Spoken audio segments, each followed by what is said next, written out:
Hey everyone, this is Andrew from Private Investigator Advice, and this is podcast number 78. This podcast is the 4 primary cameras I use as a private investigator and sometimes for personal use as well. This episode is brought to you by PI Advice. Hey guys, I've added a new template to the template collection. It is as a retainer document for you guys, for new business owners. I basically took the one that I created for myself and expanded it for you, so you guys would have everything you would need in there. You can take what you want in there, take what out, put stuff in, whatever you want. Anyways, that's in there now, and then I've also bundled that package up with the other stuff that's in there at a discount, so you're actually saving money if you just buy the bundle. So that's it for the Private Investigator Advice plug. Now let's get into the podcast. So no matter what, I always get asked, hey, what kind of cameras do you recommend? What kind of cameras do you have? And this is an important question to ask. And I really fundamentally or primarily only have like 4 cameras I use a lot. Frequently. I have other cameras, and I try to sprinkle those in. In regards to like making this podcast or making videos for the Private Investigator Advice YouTube page. But these are the ones I use for work primarily. So the first camera that I have is the Canon Rebel T3i. Now this is an older camera. Now they have made there's more recent model updates to this model rather of the Canon Rebel line. This was a good camera. It's still a great camera. It has 18 megapixels. It's got a little screen here. If you're watching the video here, you can see this. It's got a little screen that pops out, and you can twist it around, if you want to see what you're, maybe you're taking a selfie or something like that. I would articulate the screen when I was using this to get video of myself for these videos. Anyways, it's a good camera. It shoots great pictures. It comes with it was an 18 by, let's see here. Yeah, 18 by 55 lens. It's, when you kind of purchase the package that it comes with, the kit. And I ended up purchasing a little bit, so the 18 by 55, it really doesn't take close-up pictures from a distance, so I had to buy another lens, which wasn't that expensive. I think it was like a couple $100, but it was a 55 by 250, so I could take pictures from far away. So I said, there are other, more recent cameras in there. The one thing that I kind of wish I would have waited for is they have models now where the video is autofocus. This one shoots video, but I have to manually focus every time I shoot video with it, and because of that, it makes it more difficult to shoot video myself when I'm trying to do that alone. For the podcast and for the videos. So I'll probably eventually down the road purchase like a Canon 70D because that does have autofocus on it. But that's down the road. That's out of my budget right now. So, anyways, that's the camera I use now. I bought this for several reasons. Obviously, for mine being a private investigator, taking photos of things. As a claim investigator, you're taking pictures of vehicles, the accident areas, it's all about collecting evidence, right? You could be, someone might have slipped in a bathroom, so you go into the bathroom and you photograph everything inside there with measurements. All that stuff goes to the insurance company because they're not there, right? So you're just trying to provide as much information as you can about whatever the accident happened. Whatever it is, having one of these cameras is great to document that stuff. And I think it provides a little professionalism. It shows a little, hey, look how, I'm invested in my career here. It's not like I'm walking around with a little point and shoot. Not that there's anything wrong with that. I prefer a little bit larger camera. And then also, so I use it for, obviously investigative work, but I also use it for taking photos of my family, and I use it for taking photos of the things I review. I put it in my little box and photograph it and try to make it look all professional. So I mean, I'm getting a ton of use out of this. I mean, this thing's just lasting forever. I mean, I'd probably never get rid of it, even if I did get a new camera. So anyways, the Canon T3i, I mean, if you find it, you're probably going to find it refurbished, used.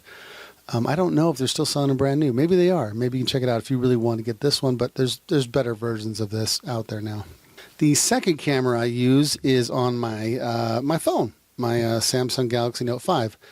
I used to have a Note 3, and when that one got old and actually didn't take phone calls anymore, or at least I couldn't talk through the microphone anymore, I upgraded to the next one. And now they even got a better phone out there now. I think the Samsung Note 8. I wish I would have waited. Whatever. Anyways, really, really enjoy that.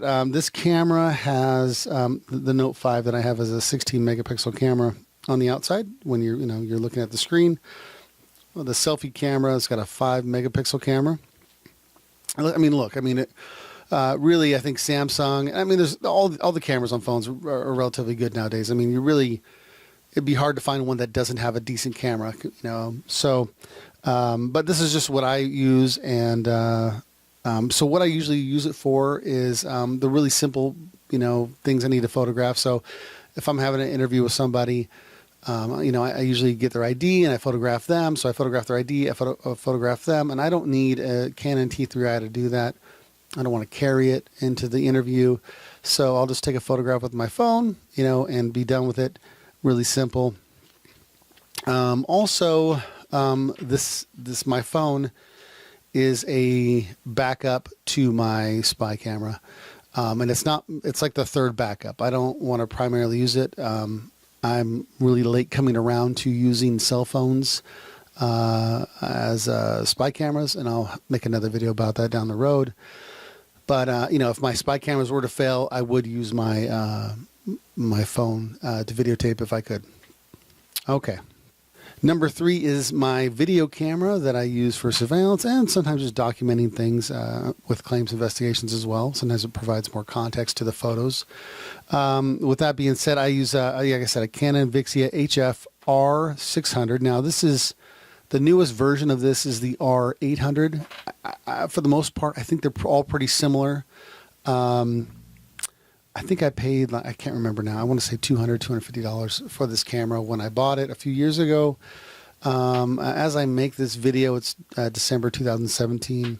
I think the newest version of this camera is being sold for about $200, which I just shared on another article about inexpensive private investigator equipment.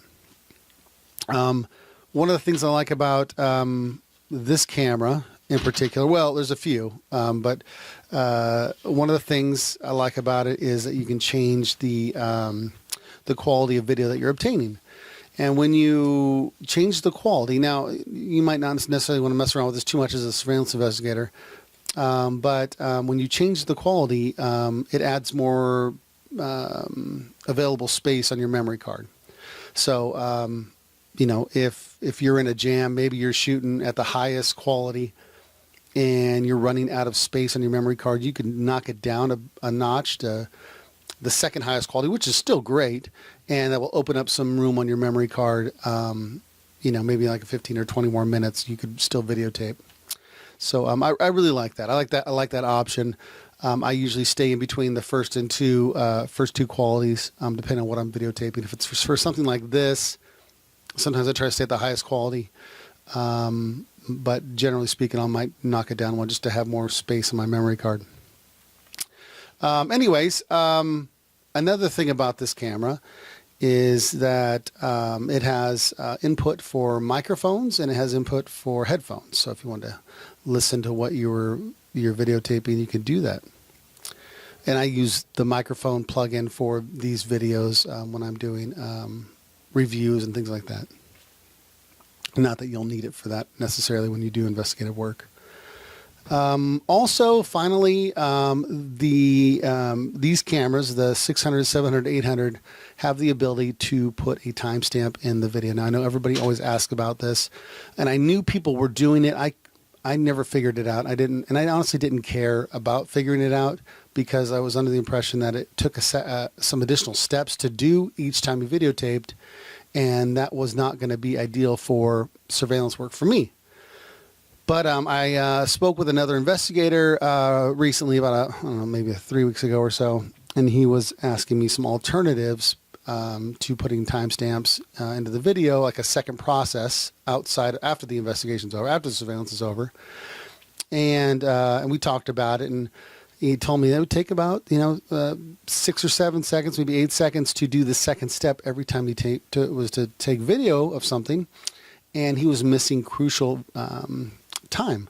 So he wanted to know the second step. So we'll talk about this more later. I'll share on how to do this. He actually made me a little quick video on how to do it. I'm going to remake the video. Obviously, give him credit for helping me out and figuring that out for me.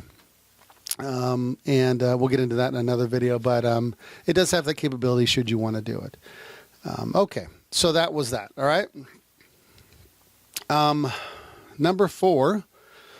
The last camera in my, basically my little arsenal of video equipment here, or cameras, is the Pen Recorder Pro HD 500. It's a 1080p spy camera. I was originally given this spy camera to review from Pen Recorder Pro, and I didn't know what I was going to expect. I didn't know what I was going to get. Is it going to be an average video camera? I'm always excited to do spy cameras, obviously.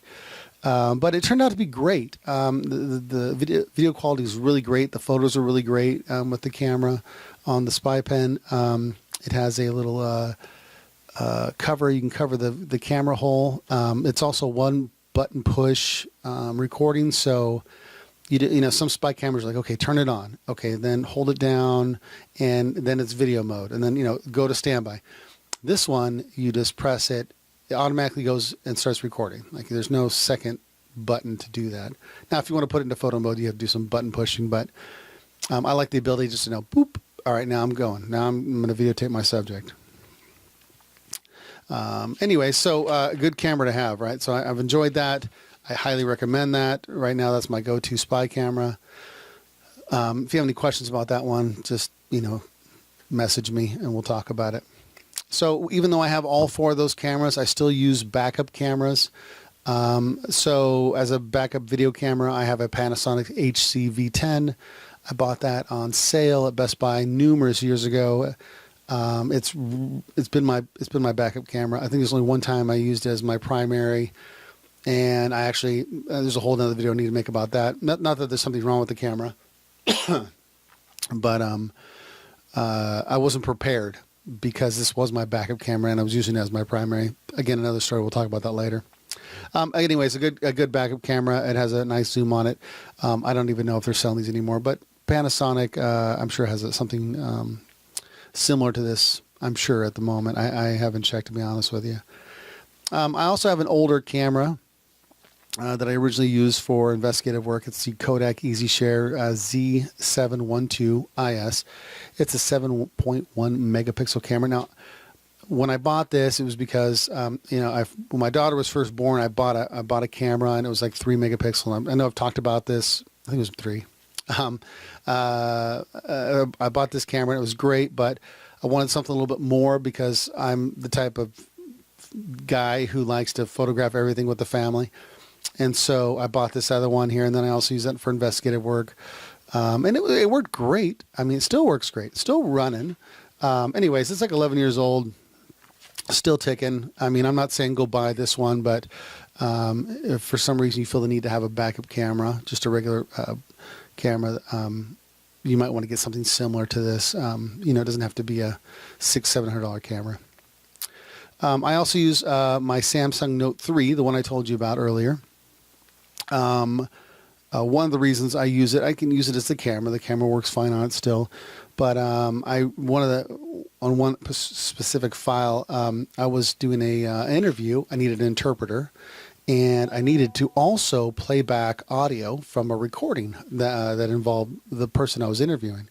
So I couldn't play back the audio on my phone, and so I actually downloaded it to my other phone and played it from there. And so it worked out perfect. I didn't want to interrupt the interpreter, so it worked out well.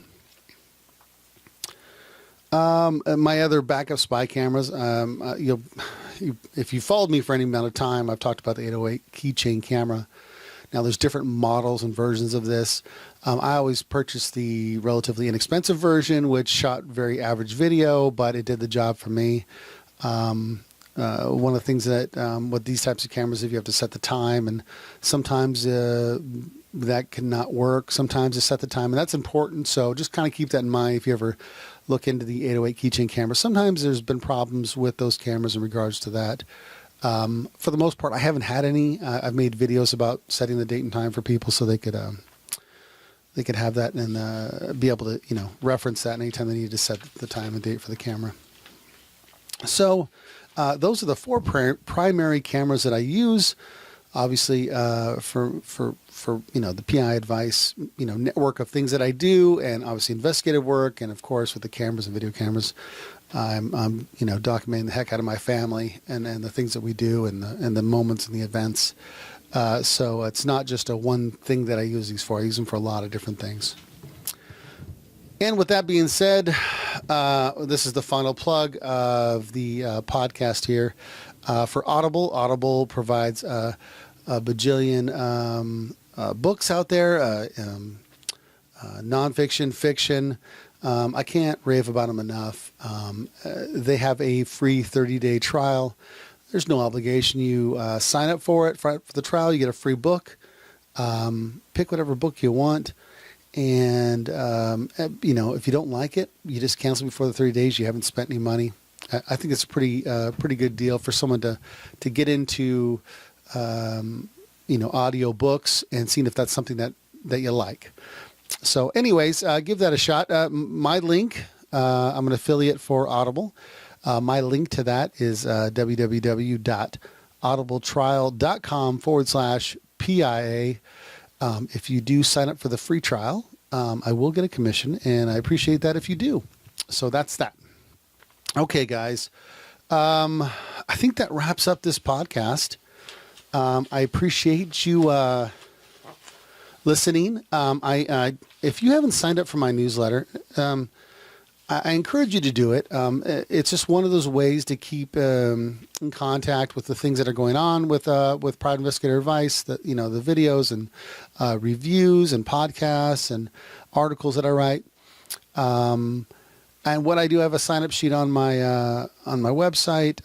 Definitely sign up for that. What I did was just some extra incentive for signing up is I created a document that's it's supposed to be the ultimate list of private investigator equipment. Now, if for some reason there's a piece of equipment on there that you think that I've missed, definitely let me know after you take a look at it. And I will add it to it. But I think I got mostly everything. I'm sure if I think about it more, I could come up with some more stuff. But anyways, that's on there if you're interested in signing up for the newsletter. I encourage you to do that. And that's it, guys. I hope you enjoyed the podcast. Always interested in what kind of equipment everybody's using. So if you want to share that, that'd be great. You can put that in the comment section below on this video, or definitely contact me via the contact page or something like that on the PI Advice website. If you're listening to the podcast, don't do that while you're driving. And you can definitely share what you use and how you like it. All righty. All right, guys. Thank you for your time, and I'll see you guys on the next one.